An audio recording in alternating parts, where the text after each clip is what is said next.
सुबह 18 अगस्त 1945 को जब उनका प्लेन ताई होक्यू एयरबेस से उड़ा, कुछ ही देर में खबर आती है कि प्लेन क्रैश कर गया।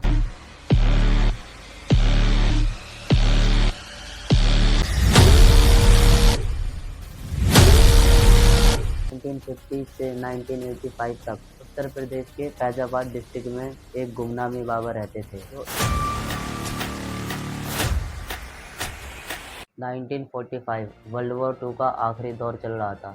जापान के हालात कुछ ठीक नहीं थे। नेताजी, जो इंडियन नेशन आर्मी के सुप्रीम कमांडर थे, भारत को ब्रिटिश से आज़ादी दिलाने के लिए जापान का सपोर्ट लेते हैं। 17 अगस्त 1945 नेताजी साइगोन के वियतनाम से ताई होक्यू जाते हैं। अगली सुबह 18 अगस्त 1945 को जब उनका प्लेन ताई होक्यू एयरबेस से उड़ा, कुछ ही देर में खबर आती है कि प्लेन क्रैश कर गया। कहा गया था कि इंजन ओवरहीट कर गया और प्लेन क्रैश कर गया। नेताजी को सही सलामत बाहर निकाला गया, लेकिन उनकी बॉडी जल चुकी थी, जिसके कारण कुछ ही घंटों बाद उनकी डेथ हो जाती है। लेकिन सबसे बड़ा सवाल, क्या किसी ने नेताजी की बॉडी को देखा? उनकी बॉडी को ऑलरेडी क्रिमेटेड कर दिया गया था और एसिस को टोक्यो के रेंकोजी टेम्पल में रखा गया। लेकिन ये सिर्फ एक तरफ का विजन है, क्योंकि कई लोगों ने उसके बाद भी नेताजी को देखने का वादा किया है। 1950 से 1985 तक उत्तर प्रदेश के फैजाबाद डिस्ट्रिक्ट में एक गुमनामी बाबा रहते थे जो इंग्लिश, जर्मनी और बंगाली